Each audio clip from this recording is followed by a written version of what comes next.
sejarah filsafat hukum, aliran filsafat hukum, dan hukum di Indonesia. Selamat menyaksikan ya guys.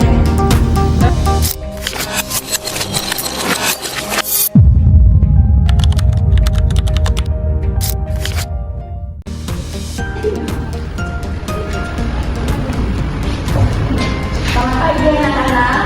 Pagi Bu. Saya mau masuk terlebih dahulu ya. Ya Bu. Berita Amanda. Hadir Bu.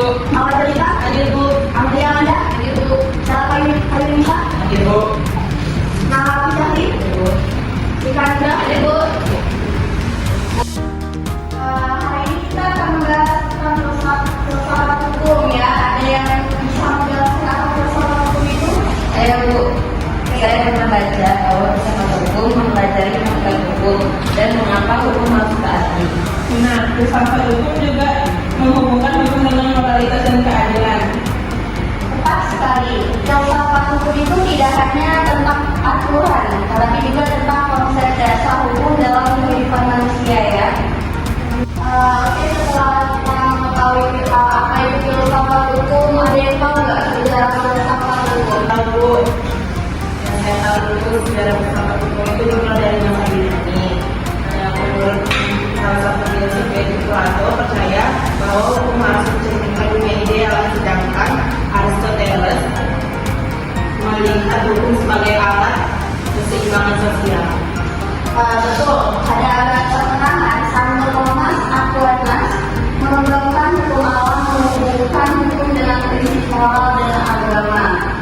Dan setelah itu, bagaimana perkembangannya Bu? Ada zaman modern muncul berbagai aliran seperti positivisme hukum, utilitarianisme, dan mazhab sejarah. Saya pernah baca tentang hukum alam dan positivisme hukum. Nah, itu aliran filsafat hukumnya Bu. Benar sekali, hukum alam menyatakan bahwa hukum harus mencerminkan moral universal, sementara positivisme itu hukum berfokus pada hukum sebagai aturan yang dibuat negara. Juga utilitarianisme yang melihat hukum sebagai alat untuk menciptakan kebahagiaan bagi banyak orang Bu. Dan mazhab sejarah menganggap hukum sebagai hasil evolusi budaya masyarakat. Kalian hebat sekali. Semua aliran itu saling mempengaruhi dalam praktik hukum modern. Tentang sejarah yang tertentu di Indonesia udah pada tahu semua kan? Udah tahu semua kan? Oke, kita lanjut aja langsung ya ke hukum di Indonesia. Ada yang tahu hukum Indonesia itu apa? Tidak, Bu. Bu, lalu bagaimana hukum di Indonesia? Apakah ada pengaruhnya dengan filsafat hukum? Tentu, hukum di Indonesia adalah perpaduan antara hukum adat, hukum kolonial, dan hukum nasional ya. Tapi kenyataannya kan Bu, hukum seringkali tidak mencerminkan kebutuhan masyarakat. Itu tantangan yang besar bagaimana menciptakan hukum yang adil dan efektif. Itulah pentingnya filsafat hukum ya, agar kita terus mengkaji dan memperbaiki sistem hukum kita. Baiklah anak-anak, sepertinya pelajaran minggu lalu kita di kelas itu belum cukup ya. Masih ada yang mengganjal tentang filsafat hukum? Betul sekali Bu. Saya masih agak bingung tentang pengertian filsafat hukum itu sebenarnya apa dan apa bedanya dengan ilmu hukum biasa Bu. Pertanyaan yang bagus ya, Mawar. Jadi jika ilmu hukum mempelajari apa itu hukum secara konkret, pasal-pasal, jurisprudensi, maka filsafat hukum itu mencoba menjawab mengapa ada hukum, apa hakikat hukum, dan bagaimana seharusnya hukum itu. Ini adalah perenungan mendalam tentang nilai-nilai tujuan dan dasar ontologis hukum. Jadi lebih ke arah merenung ya Bu, kayak abstrak gitu. Hal ini sudah ada sejak ribuan tahun lalu. Sejarah filsafat hukum bisa kita telusuri dari zaman Yunani kuno. Jadi para filsuf seperti Plato, Aristoteles itu sudah memikirkan konsep keadilan hukum, keadilan, hukum alam, dan negara hukum. Mereka bertanya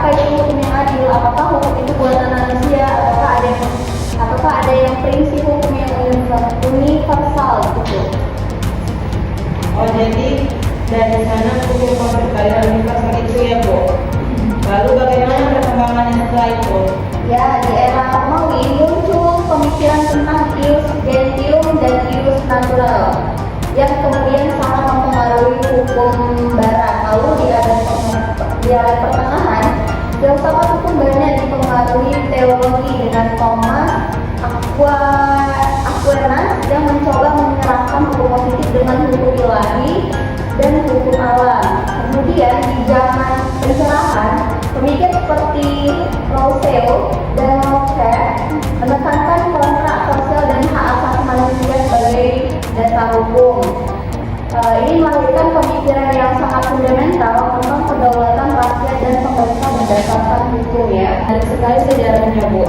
Lalu dari perenungan panjang itu, apakah muncul aliran-aliran filsafat hukum yang berbeda? Tentu saja nama ya, ada beberapa aliran utama yang sangat berpengaruh. Pertama, aliran hukum alam.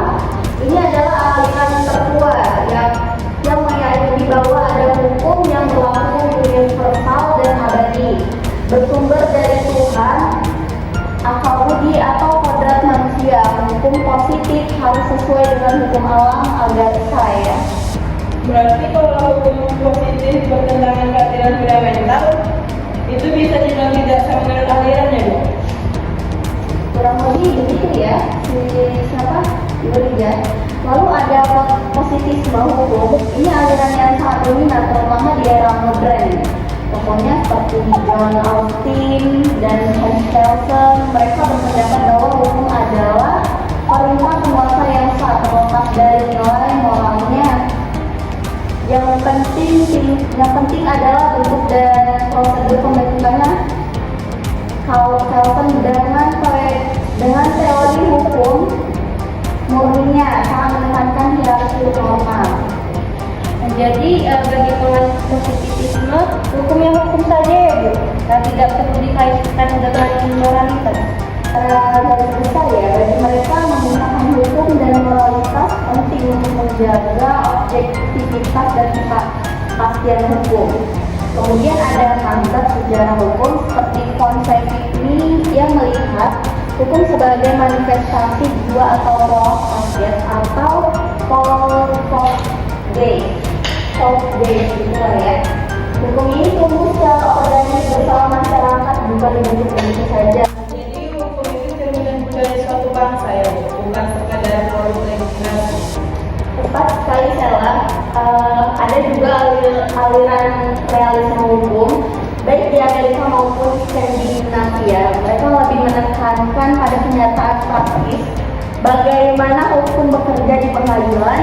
Hukum itu bukan hanya teks di buku, tapi juga keputusan hakim. Wah, banyak sekali alirannya ya, Bu. Lalu bagaimana semua ini berhubungan dengan hukum Indonesia, Bu? Nah, itu pertanyaan yang sangat krusial ya. Sistem hukum kita terutama KUHP dan KUHP itu banyak dipengaruhi oleh positivisme hukum warisan Belanda. Kita sangat mengandalkan kodifikasi dan kepastian hukum, namun dalam praktik kita juga tidak bisa lepas dari nilai-nilai hukum. Berarti itu ada semacam tarik-menarik antara kepastian hukum alam dan keadilan hukum alam ya Bu? Persis ya, dan ini adalah dinamika yang sehat dalam sistem hukum yang matang. Putusan hakim seringkali tidak hanya berdasarkan asal, tetapi juga pertimbangan keadilan substantif.